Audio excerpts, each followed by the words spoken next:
Well, our next speaker comes to us all the way from Israel, and we want to let her know how much we appreciate that she made the trip.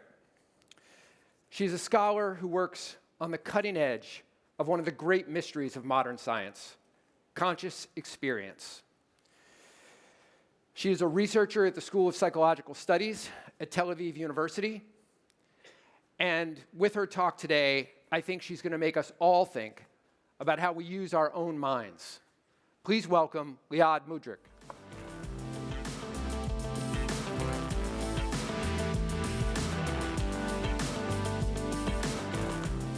Thank you. Hi, everyone. Indeed, it wasn't easy for me to get here. When the current phase of the war started, I was abroad, meaning that I wasn't able to go back and unite with my family and friends, and that hasn't been easy. But what is even harder is the ongoing suffering in my region. So I can only hope that this would end soon, not only the suffering of people in Israel, but of the people in the entire region.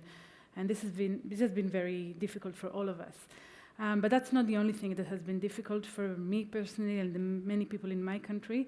So in the last 2 years, the country has been divided in a highly polarizing debate around the current government. I've been one of the people who have been with many academics protesting against the government, but also realizing that there are many people in my country that actually think differently.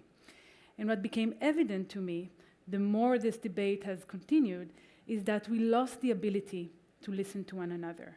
I've been presenting arguments against them, other people have been presenting arguments in favor, and none of us were able to really speak with each other and speak in a way that doesn't only make us say what we think, but also actually hearing what the other person thinks. And I think this is highly dangerous. It's not only in Israel, it's all over the world where people become more and more polarized. And we have been kind of entrenched with our own views and locked with our own silos. So I was trying to think, how can we solve this problem? And at some point I realized that the solution actually lies under my nose as part of the scientific work that I've been doing. And I will try to present here a proof of concept that would help people change their minds and maybe start listening to one another. Now, this might sound utopian and even naive, but there have been so many examples in history where it was actually the naive dreamers who managed to make a difference. So, like every good story, this one starts with a question. And because I'm a scientist studying consciousness, it's a question about conscious experience. Now, before I start, I should explain what we mean by conscious experiences. So imagine that I take this picture of the beach and I would project it to upload it to ChatGPT. And it would tell me quite confidently that the ocean is blue. But we don't think that GPT knows what it feels like to see blue, what it feels like to smell the ocean or to hear the sounds of waves crashing to the shore. But we do. We experience the world all the time.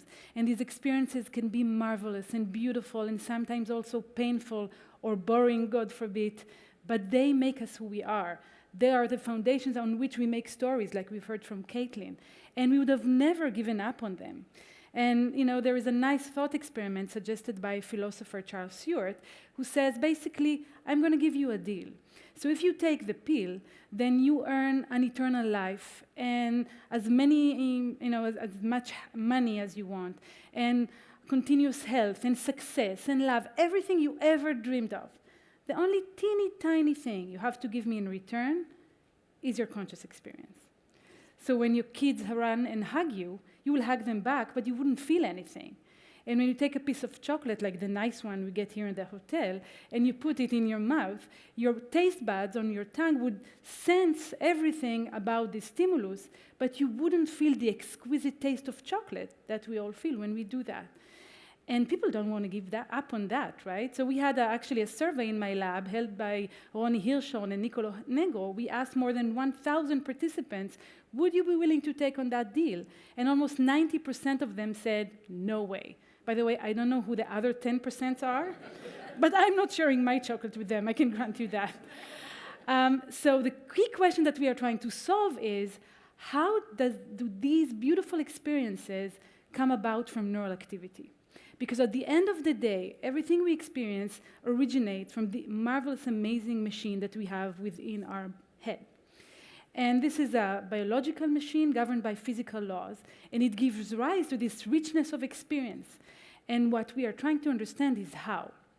And it's a hard question, some say even an unsolvable question, but we're still trying. And in my field, there are many, many theories of consciousness that try to explain how experiences are born from neural activity. And the interesting thing, though, and the confusing part is that when you read the different theories, each one of them is very convincing. So you read a review paper, and they're all backed up with a lot of data. How can that be? If they're explaining the same thing and they're making different predictions, then how can it be that all of these theories are backed up with empirical studies? This is what we try to study in my lab, and this is a project that was led by Itai Yaron. And what Itai did was to actually analyze more than 400 experiments that interpreted their findings in light of leading theories of consciousness. And the first thing he did was just to collate all the findings together and look at the brain. What do we see in the brain when we examine the different areas that have been suggested as being involved in generating conscious experience? And the troubling image is that almost the entire brain lights up as being responsible for consciousness. And this doesn't make sense because none of the theories predicts that pattern. But what is more alarming is that when you actually separate the experiments based on the theory they ended up supporting, you get 4 very different worldviews. So in red, for example, you see the experiments that supported a theory that predicts frontal activations, and you find frontal activations. In green, you see the experiments that supported another theory that predicts sensory posterior activations, and this is what they find. So how can that be the case? In order to find the answer to this question, what Itai did was to take a machine learning algorithm and feed that algorithm with all the methodological choices made by the researchers. So basically, a list of parameters about how the experiments were built. And the machine learning algorithm, the task was to predict which theory is about to be supported by the experiment. The key aspect is that the algorithm didn't know the results. So the only thing the algorithm got was the way the experiment was designed.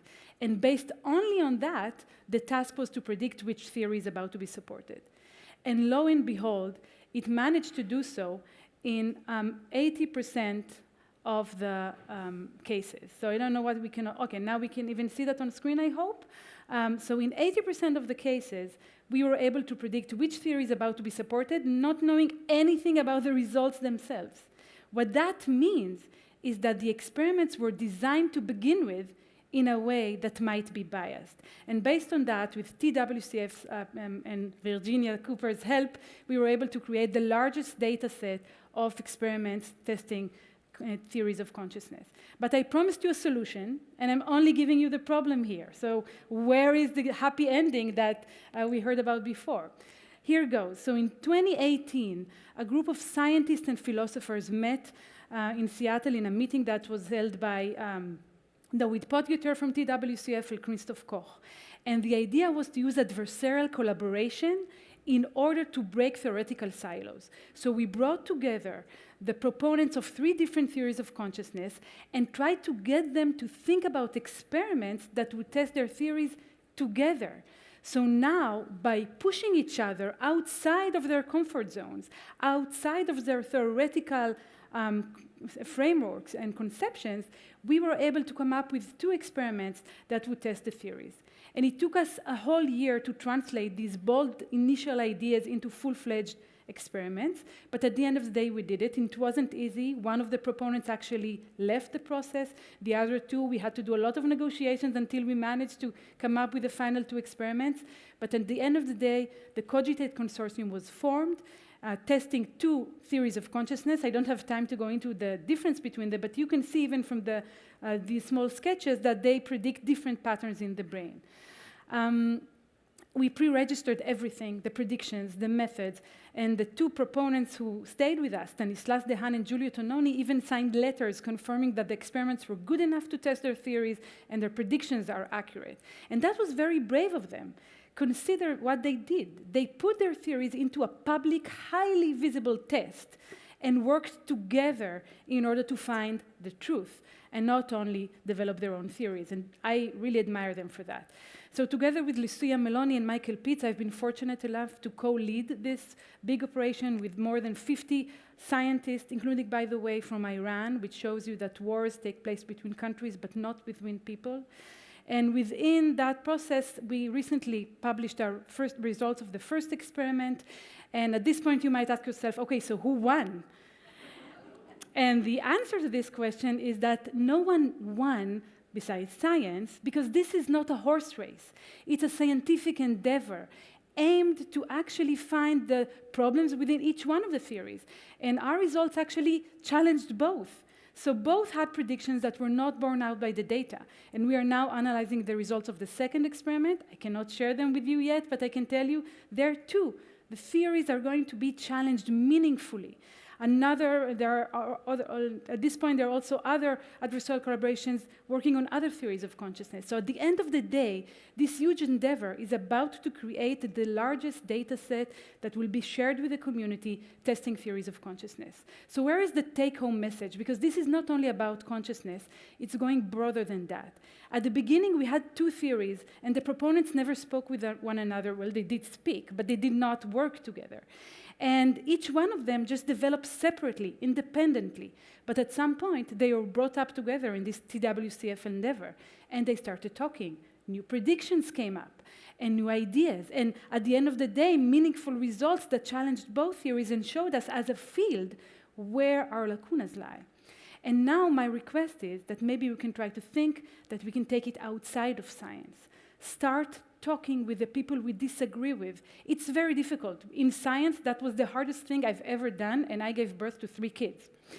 So I'm not promising that it's going to be an easy process, but my hope is that if we start talking with the people with whom we disagree, walls might be broken, new ideas would come up, and maybe we even manage to get peace, both within countries and between countries. If we don't start talking, we will never be able to break these silos. So please, let's start talking. Thank you so much.